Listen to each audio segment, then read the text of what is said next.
का सेवेंथली महाराष्ट्र बटालियन की तरफ से हार्दिक स्वागत करती हूँ। वो आज हमारे बीच में बेटी बचाओ के बारे में ब्रीफ करने आई है। उनका नाम wonder books of world record में the first photo originator of save girl child mission in India के नाम से दर्ज है। मैं मैम से रिक्वेस्ट करूँगी कि वो हमें मार्गदर्शित करें। आज आपण NCC कॅम्पमध्ये सर्वजण एकत्र जमलेलो आहोत। NCCचे सर्व ग्रेट असे महानुभाव म्हणजे ऑफिसर्स यांना मी वंदन करते, नमस्कार करते, कारण त्यांनी अत्यंत सुंदर अशा या कार्यक्रमाचं आयोजन केलेलं आहे। आणि NCCमध्ये आपण सगळे स्टुडंट सहभागी झालेले आहात। आपण ही भारताचे भाग्य विधाते आहात, आपणच राष्ट्रीय संपत्ती आहात आणि आपल्यासोबतही संवाद साधत असताना मला खूप आनंद होत आहे। तर आपणा सर्वांचं मी मनपूर्वक हार्दिक स्वागत करते। आपला पहिला सब्जेक्ट आहे बेटी बचावचा, स्त्री जन्माचे स्वागताचा। खरं म्हणजे स्त्री जन्माचे स्वागत करा अशी म्हणण्याची वेळच आली नाही पाहिजे, कारण जसं आपण मुलांचं स्वागत करतो तसं मुलींचं सुद्धा स्वागत व्हायला पाहिजे। परंतु आपण समाजामध्ये पाहतोय की प्रत्येकाला हवा आहे मुलगा, म्हणजे वंशाला दिवा हवा म्हणजे मुलगा हवा असं म्हटलं जातं। परंतु सर्वांना हे समजत नाही तर मुलगा वंशाचा दिवा असेल तर मुलगी वंशाची पणती आहे आणि दोन्ही घरांना सासर आणि माहेर उजळून टाकण्याचं पवित्र कार्य ती करत असते। हा समज माहिती असून सुद्धा तो संस्काराच्या रूपामध्ये समाजामध्ये रुजलेला नाही, म्हणून मुलाला वंशाचा दिवा म्हटलं जातं आणि मुलीला पराया धन म्हटलं जातं। आज समाज कितीतरी पुढे गेलेला आहे, शिक्षण पद्धती सुद्धा कितीतरी पुढे गेलेली आहे आणि शिक्षणामध्ये मुली सुद्धा पुढे आहेत, सगळ्या क्षेत्रामध्ये पुढे आहेत। आणि तरी परंतु आजही आपण समाजामध्ये पाहतोय की मुलगा हवा आणि मुलगी नको ही भावना आज पण उपस्थित आहे। आणि हे तसं होऊ नये म्हणून आपल्याला काय कार्य केलं पाहिजे, आपण कसा आपला सहभाग नोंदवला पाहिजे याविषयी आपण चर्चा करणार आहोत। खरं म्हणजे जर विचार करा, आज जर मुलगी जन्माला आली नाही तो उद्याची आई निर्माण होईल का? आज मुलगी जन्माला आली नाही तो उद्याची आई निर्माण होईल का? नाही। मग आई जर नसेल तर मुलाचा किंवा मुलीचा जन्म होईल का? नाही। मग मुलाचा जन्म झाला नाही, मुलीचाही जन्म झाला नाही याचा अर्थ की माणूसच निर्माण होणार नाही।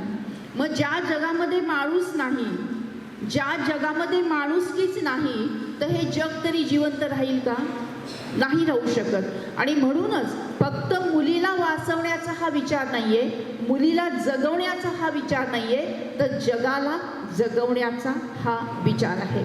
जर मुलींची संख्या तुलनेने कमी झाली, समाजामध्ये असंतुलन निर्माण झालं, तर मग आज आपण चित्र बघत आहोत समाजामध्ये की अनेक मुलं लग्नासाठी उभे आहेत, परंतु लग्नासाठी त्यांना वधू मिळत नाही, कारण मुलींची संख्या कमी आहे। हे जे चित्र आहे हे प्रत्येक समाजामध्ये आपल्याला पाहायला मिळते। तर त्याचं कारणच का संख्या कमी झाली मुलींची? तर गर्भातच असताना त्या मुलीला मारून टाकलं गेलं, तिला जन्मालाच येऊ दिलं गेलं नाही। त्यामुळे आज ही तफावत आपल्या तरुण मुलांना आणि मुलींच्या याच्यामध्ये आपल्याला दिसत आहे। म्हटलं जातं की बेटी नहीं तो बहू कहाँ से लाओगे, बेटी नहीं तो बहू कहाँ से लाओगे। जेव्हा मुलगी जन्माला आली नाही तर आपण सून कुठून आणणार? या समाजामध्ये मुलीच नसतील तर आपल्या मुलाला लग्नाला मुली कुठून मिळणार? हा खूप मोठा सामाजिक प्रश्न आज आपल्या समोर आहे आणि प्रत्येक समाजामध्ये आहे।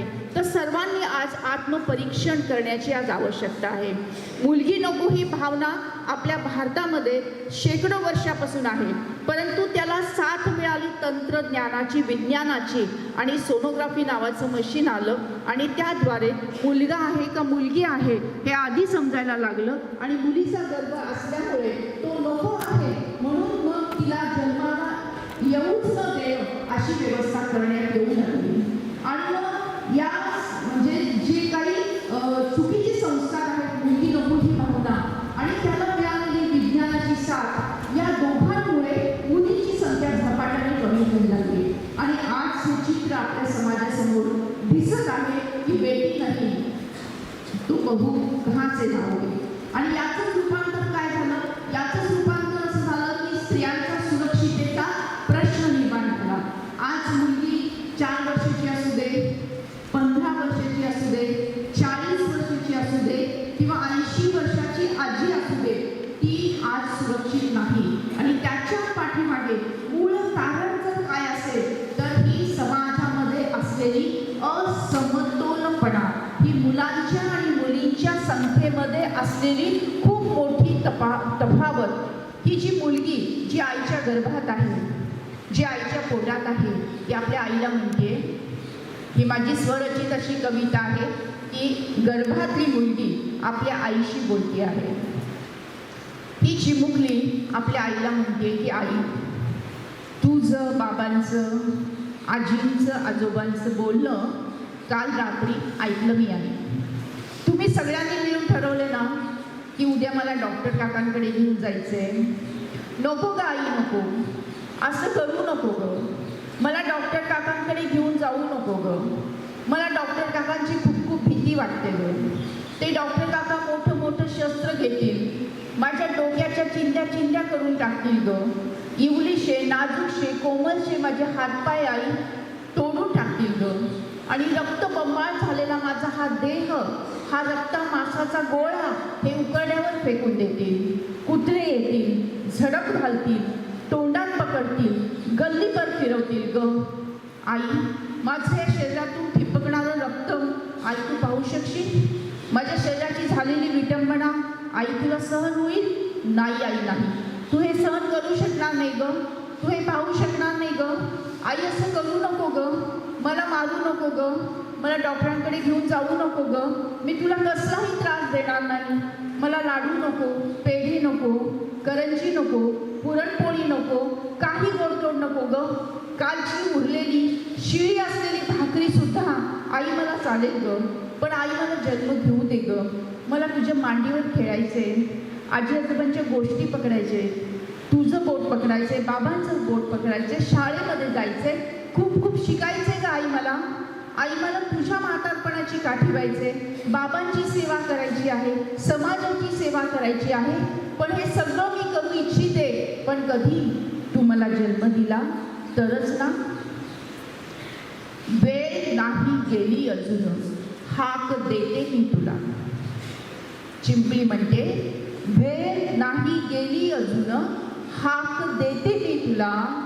खुडू नको कळी आई, खुडू नको कळी आई. देश घडवायचा आहे मला, देश घडवायचा आहे मला.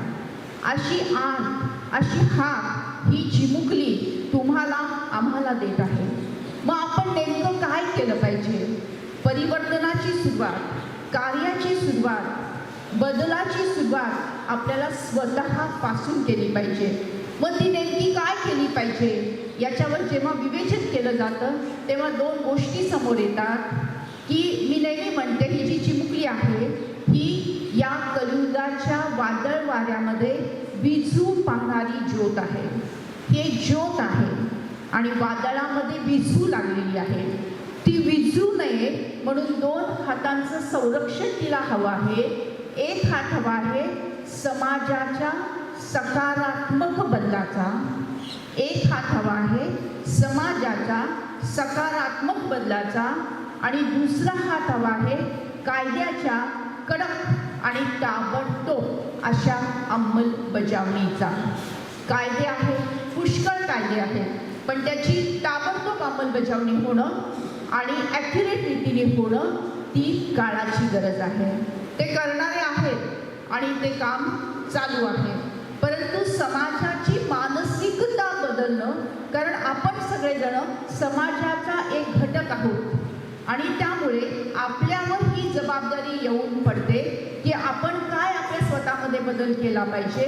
तर विचार करा की समाजामध्ये एक रुजलेला आहे की मुलगाच पाहिजे, तोच वंशाचा दिवा आहे. पण अनेक ठिकाणी आपण असं पाहतो की ज्या कुटुंबामध्ये फक्त मुली जन्माला येतात अशा कुटुंबाला खेडेगावामध्ये डोहाळ जेवणाला बोलवलं जात नाही, लग्नाला बोलवलं जात नाही, हळदी कुंकाला बोलवलं जात नाही, असं चित्र खेडोपाडी आपल्याला इथे दिसत आहे. आणि यानं आपल्याला जर परत चेंज करायचं असेल, याच्यामध्ये सकारात्मक बदल करायचा असेल, तर फक्त मुली असलेल्या परिवाराचा आपल्याला सन्मान करता आला पाहिजे. आणि त्यासाठी म्हणून आपण आज पण ज्या कुटुंबामध्ये फक्त मुली आहेत अशा कुटुंबाचा आपण आज गौरव करणार आहोत. तर आपल्या या संपूर्ण स्टुडंट्समध्ये आणि टीचर्समध्ये असे किती फॅमिली आहेत की ज्या कुटुंबामध्ये फक्त मुलगी आहे, असे हात वर करा. या सगळ्यांचा सन्मान आपण थोड्या वेळाने करणार आहोत. तर यामागचं कारण आपण समजून घेऊया की जर कुटुंबामध्ये मुलगा जन्माला आला नाही तर युजली आपण पाहतो की दोष हा आईला दिला जातो. कुटुंबामध्ये मुलगा जन्माला आला नाही तो दोष आईला दिला जातो. परंतु त्यामागचं जे विज्ञान आहे ते आपण समजून घेऊया. तुमच्या हातामध्ये पॅम्पलेट आहे, उघडा आणि त्यातला XX XY अशा प्रकारचा एक चार्ट दिलेला आहे. तर तो चार्ट आपण समजून घेऊया. तो एक सायन्स आहे ते आपण समजून घेऊया. तर त्यामध्ये असं म्हटलेलं आहे, सगळ्यांनी लक्ष इकडे द्यायचे आणि चार्टकडे नजर ठेवायची आहे. तर चार्टमध्ये आपण पाहत आहोत की आईकडे X आणि X असे 2 क्रोमोझोम असतात, वडिलांकडे X आणि Y असे 2 क्रोमोझोम असतात. जेव्हा आईकडून X येतो, वडिलांकडून X येतो, 2 X होतात, तेव्हा मुलीचा जन्म होतो. जेव्हा आईकडून X येतो, कारण आईकडून Xच येणार, कारण आईकडे दोन्ही Xच आहेत, आणि यावेळेस वडिलांकडून Y आला तर XY होईल आणि कोणाचा जन्म होईल? मुलाचा जन्म होईल. याचा अर्थ असा की मुलाचा जन्म होण्यासाठी Y क्रोमोझोम गुणसूत्र आवश्यक आहे. मुलाचा जन्म होण्यासाठी Y गुणसूत्र क्रोमोझोम आवश्यक आहे. पण हे Y क्रोमोझोम कोणाकडे आहे? तर ते वडिलांकडे आहे, ते पुरुषांकडे आहे. जर त्यांच्याकडून Y क्रोमोझोम आला नाही तर मुलाचा जन्म होणारच नाही. मुली मुली मुली जन्माला येतील. म्हणजे कुटुंबामध्ये फक्त मुलीचा जन्म होत असेल आणि मुलगा जन्माला येत नाही तर अशा वेळेस दोष हा आईकडे जात नाही, किंवा दोष हा सायंटिफिकरित्या पाहिलं तर मेलकडे, पुरुषांकडे जातो. पण इथे आपल्याला कोणाला दोषी ठरवायचं नाहीये. तर हा निसर्गाचा नियम आहे. आपण विज्ञान समजून घेऊन कोणालाही दोषी ठरवायचं नाहीये. तो दोघांनाही, म्हणजे मुलीचा जन्म झाला तर तिला स्वीकारणं ही त्यामागची भूमिका आहे. पण हे समजून घेतलं पाहिजे. अनेक वेळेस आपण पाहतो की ज्या कुटुंबामध्ये फक्त मुलीचा जन्म होतो अशा कुटुंबातील आईला दोषी ठरवलं जातं. ती दोषी नाही पण ठरवलं जातं आणि मग तिला त्रास दिला जातो, किंवा दुसरं लग्न केलं जातं, किंवा तिला घरातून हाकलून दिलं जातं. अशा प्रकारच्या अनेक गोष्टी आपल्याला समाजामध्ये होताना दिसत आहेत आणि त्या होऊ नयेत म्हणून हे जे विज्ञान आहे, हे जे सायन्स आहे, हे प्रत्येकाला माहीत असणं आवश्यक आहे. जेव्हा हे सायन्स तुम्हा सर्वांना समजतं तेव्हा तुम्ही कुटुंबामध्ये आपल्या आईवडिलांना, आजी आजोबांना, भावा बहिणींना, शेजाऱ्या पाजाऱ्यांना हे विज्ञान समजून सांगू शकता. आणि त्यामुळे जे गैरसमजांमधून जे आपण वाईट गोष्ट समाजामध्ये होताना दिसते ती वाईट गोष्ट आपण टाळू शकतो. आणि ती टाळण्यासाठी हे विज्ञान आणि XX XY गुणसूत्राचं हे जे गणित आहे हे सगळ्यांना माहीत असणं आवश्यक आहे.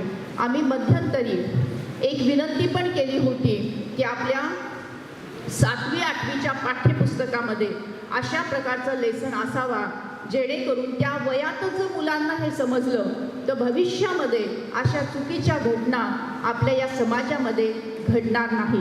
तर त्यासाठी म्हणून XX आणि XYचं विज्ञान हे आपल्याला समजलं पाहिजे. दुसरी गोष्ट की आपण पाहतोय की मुलाला वंशाचा दिवा म्हटलं गेलंय आणि मुलीला पराया धन म्हटलेलं गेलेलं आहे. तो मुलाला वंशाचा दिवा का म्हणतात? तो मुलगा शिकतो, मुलगा कमावतो, मुलगा म्हातारपणाची काठी होतो आणि शेवटी जेव्हा अग्नी द्यायचा असतो, अंतिम संस्कार करायचा असतो, तेव्हा मुलगा लागतो असं म्हटलं जातं. पण आजच्या समाजामध्ये जेव्हा आपण तुलनात्मक अभ्यास करतो तेव्हा आपल्याला लक्षात येतं की मुलगा शिकतो, मुलगी पण शिकते. ती अधिक मार्काने पास होते, ती 10वीमध्ये 12वीमध्ये युनिव्हर्सिटीच्या सगळ्या याच्यामध्ये अव्वल आलेली आपल्याला दिसते. म्हणजे मुलगा शिकतो, मुलगी शिकते, मुलगा कमावतो, मुलगी पण कमावते. आता तुमच्या मनात असा प्रश्न असेल की घरात असलेली आमची अनाडी आई असेल किंवा आजी असेल तर ती काय कमावते? तर ती काय कमावते हे नीट लक्ष देऊन ऐका की प्रत्येक आई ही पहिली गुरु आहे, पहिली पाठशाला आहे. एवढंच कशाला, वात्सल्य नावाच्या विद्यापीठाची ती कुलगुरू आहे. आई जी देते प्रेम, आई जी देते संस्कार, आई जी देते पालन पोषण, आई जी लहानाचं मोठं करते, याची तोड कोणालाही नाही. त्यामुळे आईने दिलेली जी कमाई आहे ही कमाई सर्वात श्रेष्ठ अशी कमाई आहे. त्यामुळे मग ती स्त्री खेड्यात राहणारी असो किंवा शिकलेली असो, प्रत्येक आईमध्ये एवढी शक्ती आहे. म्हणजे तो कमावतो, ती पण कमावते. तो म्हातारपणाची काठी होतो, इथे मात्र प्रश्नचिन्ह आहे. खरं म्हणजे आपला देश श्रावण बाळाचा देश म्हणून ओळखला जातो. पण आज आपण पाहतोय की बोटावर मोजण्या इतके श्रावण बाळ आहेत, पण बाकी श्रावण बाळ गेले कुठे? इतके वृद्धाश्रम का निर्माण झाले याचं आत्मपरीक्षण करण्याची आज वेळ आलेली आहे. तर या सगळ्यात याचा जर आपण तुलनात्मक अभ्यास केला तर आपण हे लक्षात घेतलं पाहिजे की विज्ञान अजून एक गोष्ट आपल्या समोर ठेवतं, ते म्हणजे प्रत्येक व्यक्ती ही दोन गोष्टींनी बनलेली आहे. एक जे दिसतंय ते शरीर, दिसत आहे ते शरीर, आणि या शरीराला चालवणारी जी शक्ती आहे, जी एनर्जी आहे, त्याला आपण प्राण म्हटलेलं आहे. हा प्राण जेव्हा शरीरातून निघून जातो तेव्हा या शरीराला काहीही अर्थ राहत नाही. मग तो स्त्रीचा असो किंवा पुरुषाचा असो, ते कुठल्या पॉलिटिशियनचा असो किंवा समाजसेवकाचा असो किंवा लहान असो किंवा मोठा असो, या शरीराला कुठलाही अर्थ राहत नाही जर या शरीरातून प्राण निघून गेला. तर स्पिरिच्युअल सायन्स असं सांगतं, आध्यात्मिक विज्ञान असं सांगतं की आपण सर्वजण प्राण आहोत, म्हणजे एनर्जी आहोत, म्हणजे आत्मा आहोत, आणि आपण हे शरीर धारण केलेलं आहे आणि या शरीराद्वारे आपण कार्य करत आहोत. मग कधी हे शरीर स्त्रीचं असू शकतं, कधी हे शरीर पुरुषांचं असू शकतं. त्याच्यामध्ये भेदभाव असण्याची गरज नाही. प्रत्येकाची बलस्थानं आहेत.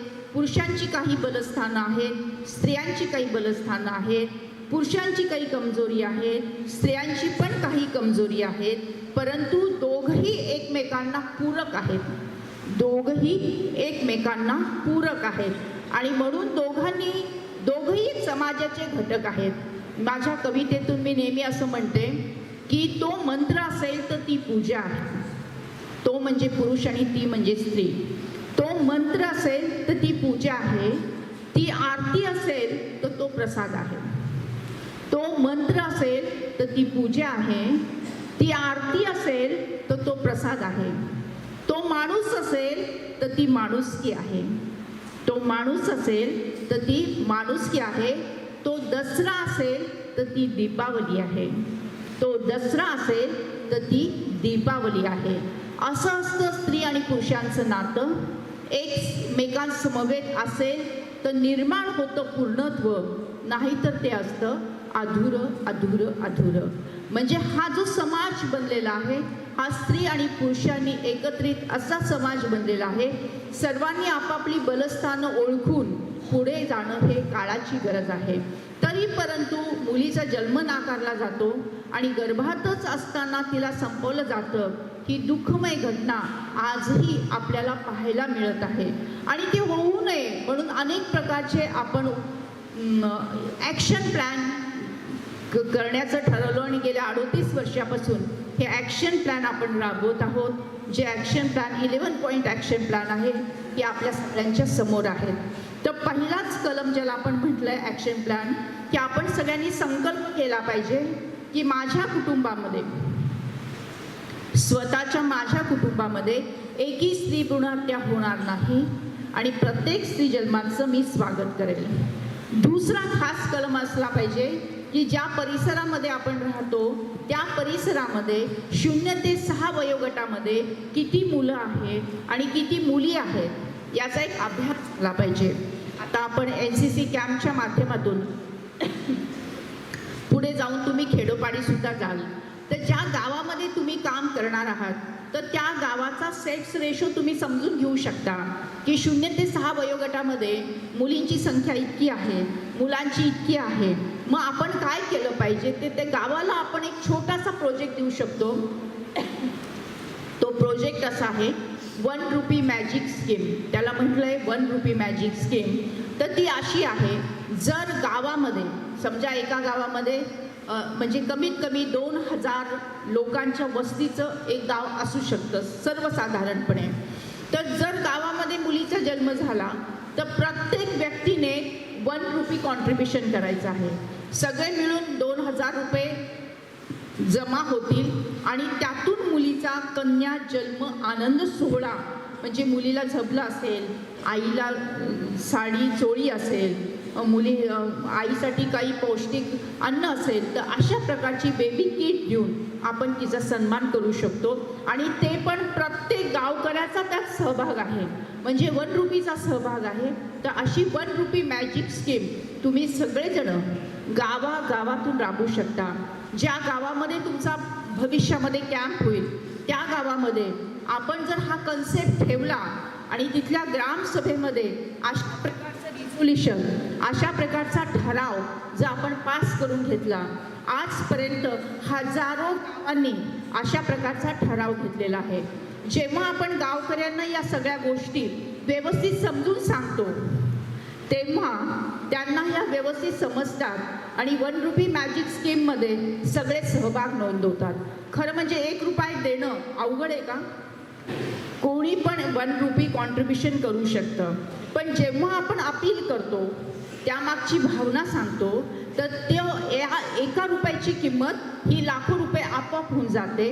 कारण त्यामागची भावना ही कोणाला तरी वाचवण्याची आहे, मुलीला वाचवण्याची आहे, पुण्य कार्य आहे.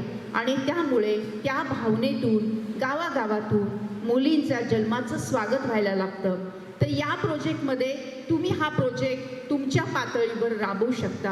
आणखी दुसरी गोष्ट म्हणजे 8वा फेरा स्त्री जन्माच्या स्वागताचा. 8वा फेरा स्त्री जन्माच्या स्वागताचा तो असा आहे की विवाह सोहळ्यामध्ये पती आणि पत्नी जेव्हा 7 फेरे घेतात तेव्हा ते एकमेकांना वचन देत असतात.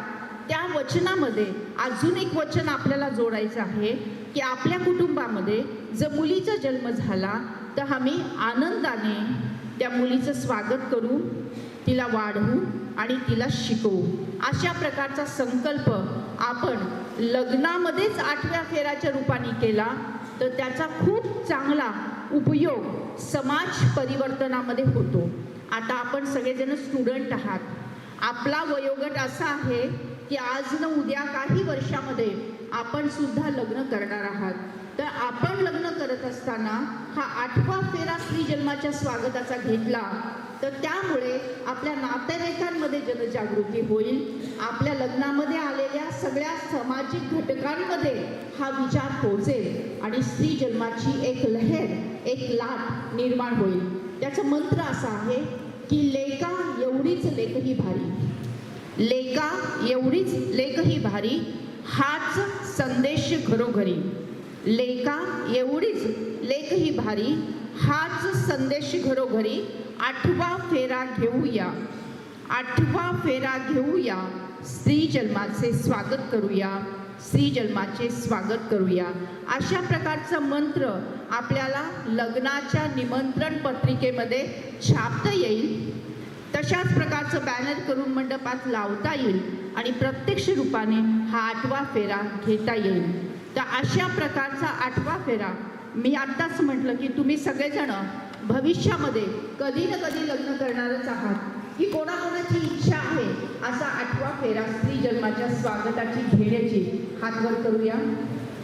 सगळ्यांचेच हात वर आलेले आहेत. Very good, very good, very good. फारच छान, फारच छान. सगळेजण 8वा फेरा स्त्री जन्माच्या स्वागताचा घेणार आहेत. स्वतःसाठी टाळ्या वाजवा.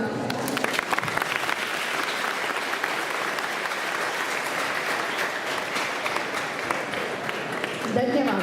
आपण आता स्लाइड शोच्या माध्यमातून पुढे जाऊया. आपण असं पाहतोय की चायना आणि इंडियामध्ये स्त्री भ्रूण हत्येचं प्रमाण खूप जास्त आहे. पुढे जाऊया. आणि असं म्हटलं जातं की 10 मिलियन्स म्हणजे 1 करोड मुली या गेल्या 20 वर्षामध्ये पोटात असतानाच नाहीशा झालेल्या आहेत. म्हणजे त्यांना जन्माला येण्यापूर्वी संपून टाकलेलं आहे. हे किती मोठं महापाप आपण या समाजामध्ये पाहत आहोत. पुढे जाऊया. मग अशामुळे सेक्स रेशोमध्ये खूप मोठी तफावत झालेली आपल्याला दिसते. पुढे जाऊया. मग या स्त्री भ्रूण हत्या होण्याची कारणं काय याच्याविषयी आत्ताच आपण विवेचन केलेलं आहे. पुढे जाऊया. मग त्याचे दुष्परिणाम काय होतात की बेटी नाही तो बहू कहाँ से लाओगे, सामाजिक नैतिक प्रश्न उभा राहिलेला आहे, स्त्रियांच्या सुरक्षितेचा प्रश्न आहे. आणि या सगळ्यांमध्ये आपण पाहतोय की अनेक ठिकाणी लग्नाला मुली मिळत नसल्यामुळे त्या विकत आणल्या गेलेल्या आहेत. इथपर्यंत म्हणजे दुर्दशा झालेली समाजाची दिसत आहे. पुढे जाऊया. हे राजस्थानमध्ये डांग या जिल्ह्यामध्ये 8 भावांनी मिळून एका मुलीशी लग्न केलेलं दिसतंय. खाली आपण बघतोय की 200 कुटुंबामध्ये फक्त 2च मुली जन्माला आलेल्या आहेत. पुढे जाऊया. आणि मुलींच्या अपुऱ्या संख्येने पत्नीचीही वाटणी म्हणजे जे महाभारत म्हणतोय ते महाभारतचा दृश्य आपल्याला आज समाजामध्ये दिसत आहे. पुढे जाऊया.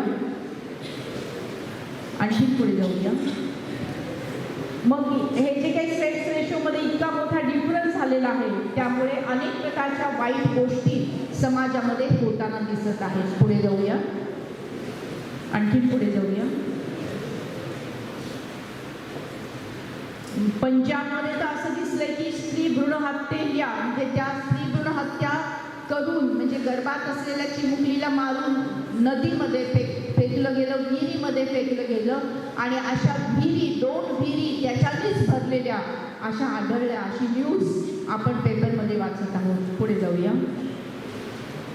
हरियाणामध्ये तर असं चित्र आलं की बेटी नहीं तो बहू कहाँ से लाओगे, बहू नहीं मिलती तो ऐसी स्लोगन आ गया कि लड़की दो वोट लो, वोटिंग जब ही करेंगे जब हमें शादी के लिए लड़की मिलेगी. ऐसा भी समाज के सामने बहुत बड़ा सवाल आज खड़ा हो गया है. आगे बढ़ेंगे, आगे बढ़ते हैं.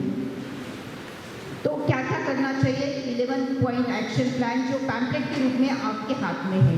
आगे बढ़ते हैं. ये जो है ग्राम सभा में रिझोल्युशन पास करना म्हणजे ग्रामपंचायतीच्या ग्रामसभेमध्ये हा ठराव पास करून घ्यायचा आहे की आमच्या गावामध्ये एकही स्त्री भ्रूण हत्या होणार नाही.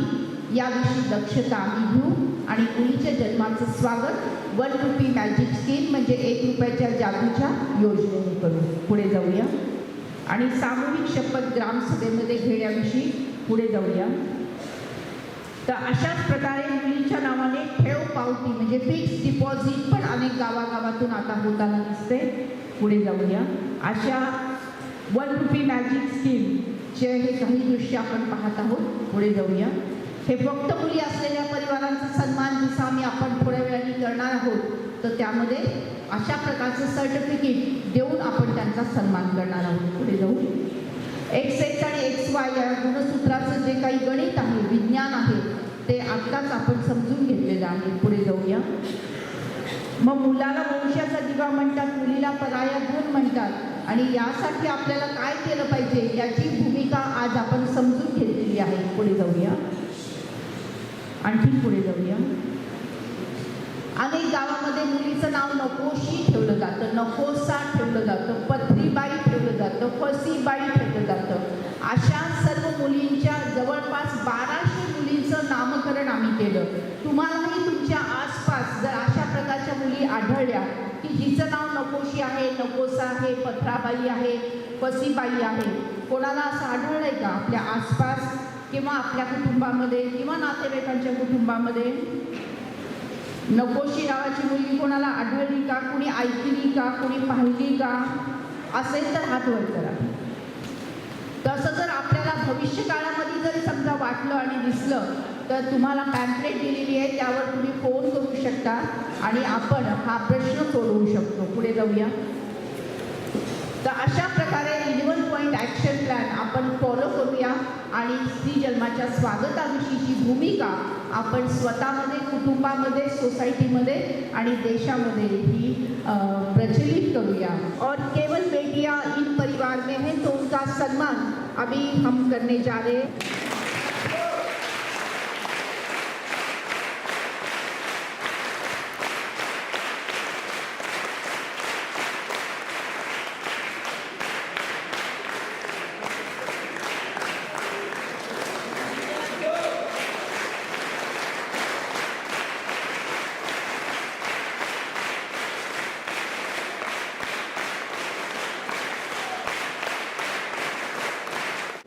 भारत माझा देश आहे, सारे भारतीय माझे बांधव आहेत. माझ्या या देशात स्त्री पुरुष समानता नांदावी, यासाठी मी सदैव प्रयत्न करेन. स्त्री एक महान शक्ती आहे, ती अनंत काळची माता आहे. मुलगा वंशाचा दिवा असेल तर मुलगी वंशाची पणती आहे. तिचा आदर सन्मान मनापासून करणे हे माझे कर्तव्य आहे. मी हुंडा देणार नाही, मी हुंडा घेणार नाही, मी स्त्री भ्रूण हत्या करणार नाही, करू देणार नाही. मी स्त्री जन्माचे स्वागत करेन, त्याविषयी जनजागृती करेन, अशी शपथ NCC कॅम्पमध्ये